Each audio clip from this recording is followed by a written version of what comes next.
What do you do when the only thing left of someone you loved is a horse they left behind? Frost stitched the barnyard that morning, thin and precise. The world smelled of hay and iron.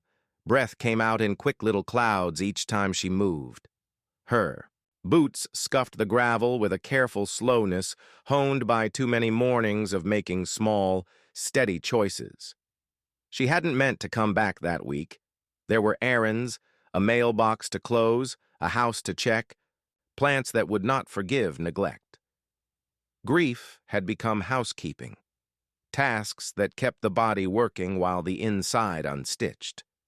She came for those reasons and found herself at the gate, hands in the pockets of a coat that still smelled faintly of another life. The farm held its geometry, the maple. The tack room lean, but time had dusted the edges. The stable door moaned. Inside, hay sat in patient stacks, the smell steady, certain. A horse shifted in a stall. Breath, a soft scrape, a hoof finding rhythm. A memory threaded through her. The sound of him whistling, the exact cadence of his tying hay nets, his laugh folding over sentences. The mare was not a thing of ceremony. She was a Pinto, splotched, unexpected, like someone had painted a map across her. Half-turned in the stall, tail flicking at a fly, one eye caught the light, dark and slowly attentive. A faint scar arced her hip. It read like history in the simplest terms. First sight was small. The mare tucked her head, then raised it, nostrils flaring as if reading air. Her ears tilted. The decision not to turn away was history being made quiet. She, who had learned to carry silence like a cup, felt her chest tighten with an animal alarm. The horse's presence skated across her like a sense she had once possessed. She could feel the set of muscle beneath the hide. A language she remembered from nights of mending fences and sitting in the dark. Approach needed slow hands. She lifted her palms, showing open the human way to say, "I come without harm." Fingers waggled. The mare watched, calculating. Horses take their time with choices that might have teeth. When she stepped closer, her breath sent a small cloud toward the mare. The horse's nose lifted. Damp and hay met air. They measured each other. Not the stories of instant love, no flung arms, but a negotiation between beings used to weighing risk. The mare took a careful step forward, not directly, but enough to close the distance between heartbeats. Her forelock swung. Dust fell like promise. She extended her head and rested her nose on the sleeve of the coat that once belonged to hands now gone. The sleeve tasted of tobacco and varnish and the ghost of peppermints. The mare closed her eyes and leaned. Something, fierce and strange, folded in the woman's ribs, not grief or joy, but a seam opening, the world rearranged. She let her hand rest on the mare's neck without naming anything. Names were private stitches. Sometimes their sound kept a wound whole. Her fingers found the horse's heat. The mare's muscles sighed under the touch like an old mattress settling. The sigh had a tremor, honest, fine, the kind that tells you someone else had been there. Outside, the sky was a flat sheet. A crow argued with the fence. He had loved crows once, saying they were honest about their business. The memory arrived and held, sharp, and the mare flicked her ears as if listening for a sound only she knew. The mare refused to be ornamental. She treated the woman as an honest, cautious presence. She pressed her nose into the crook of the woman's elbow and made a low sound that was neither nicker nor sigh. It settled like rain through a roof. The woman made a small laugh, half broken, half incredulous, and tears slid without fanfare across her face. She wiped them with the back of her hand, embarrassed at being bested by a horse. They stood like that. The barn shrank to the size of their breaths. Time refracted into small facts. Hoof on straw, rope rasping through a post, the mare's tail flicking when something memory bitter pricked at her. The woman felt belonging and absence roost together, two birds on the same wire. Questions came sharp and polite. Why had the mare been left here? Who had put her in this stall? How long had she wandered the edges of other people's lives? The answers waited outside the barn with the cold. When she moved to leave, leaving had become a ritual, proof you could keep moving. The mare followed with a careful step. Not urgent, not frantic, but precise. Patient follow that belongs to creatures that choose solidarity. The movement felled her. Maybe it was the sound of hoof on dirt echoing like a name. Maybe it was the sense that, for the first time in long months, something chosen had chosen back. Halfway, to the door she turned. The stall light lay on her shoulder like someone waiting to be asked a question. The mare's head came over the threshold, and for a heartbeat, the world rearranged around the small, impossible fact. A horse had returned to a past that belonged to both of them and to no one. She took one step. The mare matched it. The barn sighed. She remembered how his hands held a brush, slow, deliberate, as if polishing something private. On impulse, she found a brush and began to work the mare's shoulder. Bristles lifted dust like tiny confessions. The mare closed her eyes and counted breaths, letting the strokes anchor them both. Trust came in pieces. The mare dipped her head when the brush reached the scar. The pale arc brightened beneath the bristles, and the mare made a low sound. Not pain, but a small remembering. The woman whispered, without meaning to, a soft noise people make alone, and the mare's ears twitched as if it were a name, a frayed halter hung by a nail. Leather cracked at the buckle. When the woman lifted it, the mare's body tuned to the motion. She stepped closer, not because the halter was special, but because objects sometimes carry the gravity of a person. The woman let the moment arrive without demanding an explanation. Outside, a dog barked. Somewhere, a radio hummed. The woman felt the steadying of her own pulse.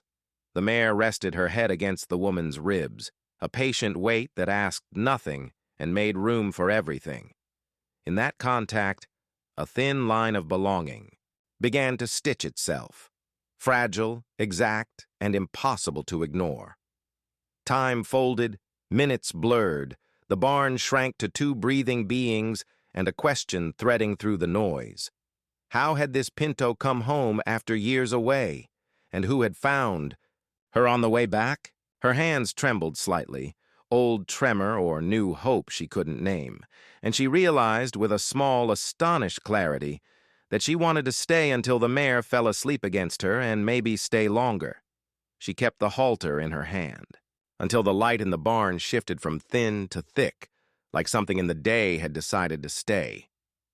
The mare stood quiet, ears occasionally pivoting to small sounds. A gull far off, the scrape of a wheel, the faint chain rattle of the neighbor's gate.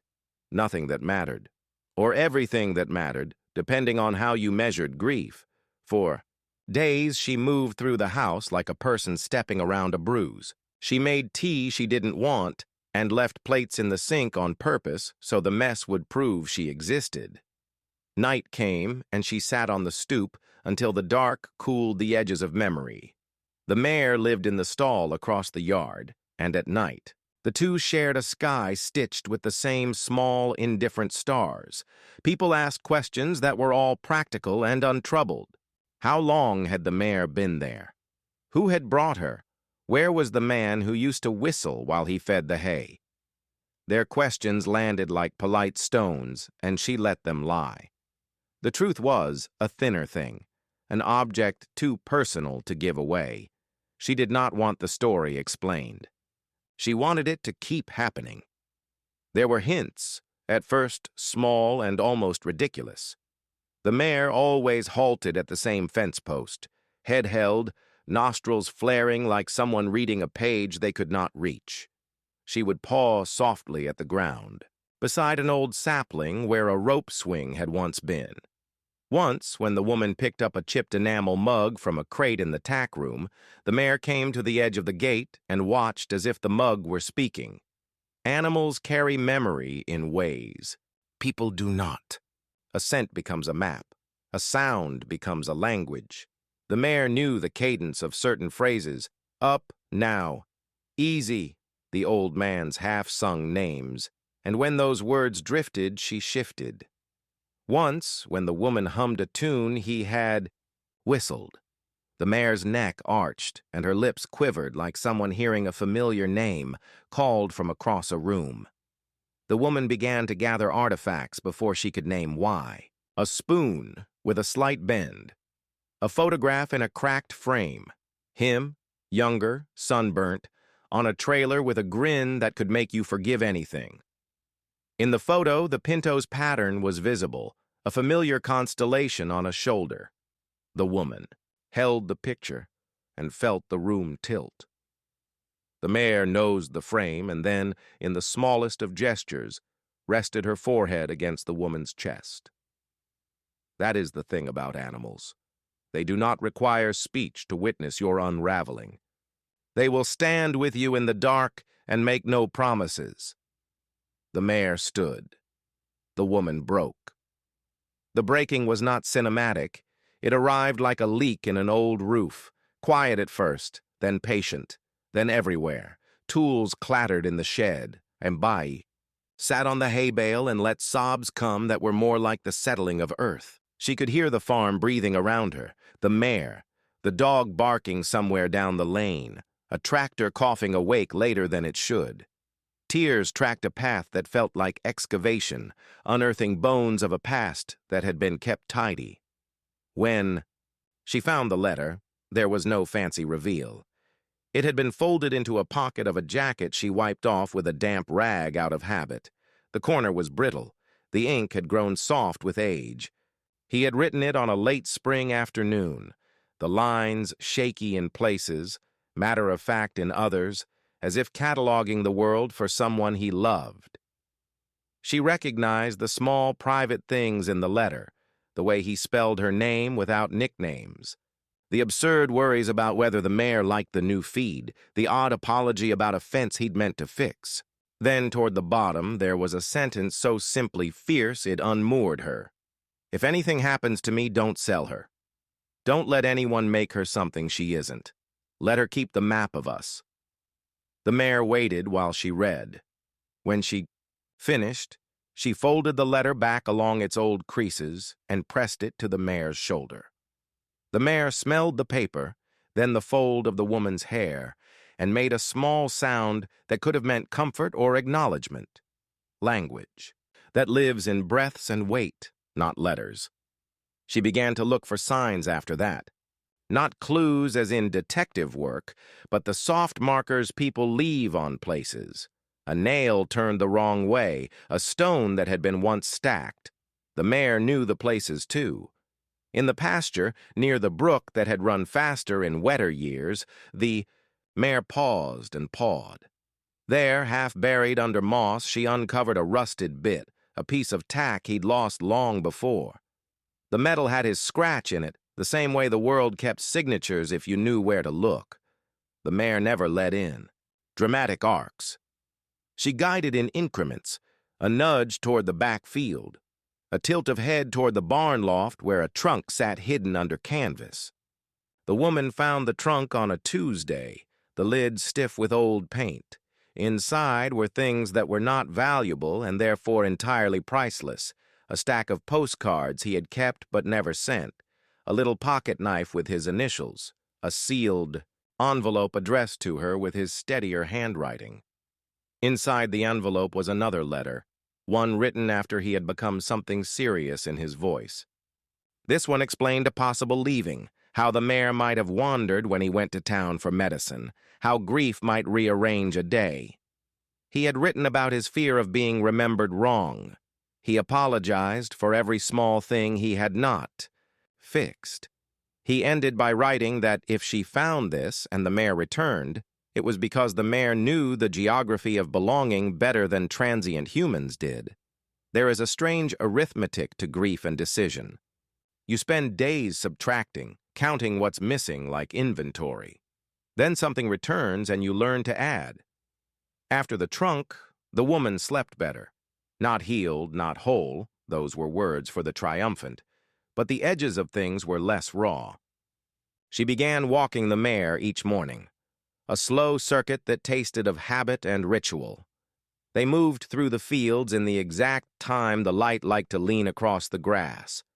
The mare would stop and lower her head to the dandelions, as if blessing them, then lift it when the woman needed the reminder that the world continued. Neighbors noticed the way she held herself differently, less braced, more available. A kindness came in small doses. A basket of eggs left at the gate, an offer to fix a post, the invitation to a neighbor's simple Sunday roast. She accepted things she would have declined before. She allowed people to see the hole in the repair, at once. The mare, for her part, became a quiet ledger of trust. She learned the woman's schedule, when to expect a coat, when to expect hesitation. She learned the exact spot on the woman's thigh where comfort rested best, leaning there when the woman read aloud from the letters in the evenings. Once, during a storm that knocked the dog into a shriek, the mare stood by the woman until the weather passed and then, as if the moment required ritual, nudged the woman's hand with her nose and stayed. Months stitched themselves into a new cloth. The barn smelled fresher. The paint on the fence had been touched. The mare's scar grew paler, and the hair around it thickened with new life. The woman found herself smiling with a softness that had nothing to do with triumph. It had to do with the recognition that some parts of you can be changed by proximity to a living thing who carries your past without judgment. There was one last small gift. One damp autumn morning, when fog made the world look like a half-remembered dream. The mare led the woman without hesitation down a path that had been overgrown. There, behind the old apple trees, lay a patch of earth recently turned. The mare pawed once and revealed a small, rusted tin. Inside it, a photograph she had not known existed. Him as a young man and a Pinto at his side. The same constellation of spots, visible as if proof that history repeats with faces and patience. She held the photograph against her chest, and the mare leaned her forehead into the hollow of the woman's throat. No grand revelation followed. No miraculous answer to the question of why the mare had left or who had found her along the way. Instead, a quiet truth arrived. Belonging is not always a matter of possession. Sometimes it is the slow returning, the recognition, the decision to stay. They would not forget. They would carry the letter and the bit and the photograph as if the items were stones in a pocket, little weights to keep them balanced. The mare would never be a replacement, nor would she be simply a thing of memory. She was the world made, steady enough to keep walking in it, and if you ever wonder what a life saves you from, what a horse can do to a heart, look for the small, persistent things. A halter on a nail, a letter folded thin, a photograph with a familiar constellation. They are the things that bring people back to themselves. If this story touched you, subscribe, leave a comment, follow, and press the bell icon so you can be here for the next story that might change your heart. If you enjoyed, share with someone who needs one quiet return today.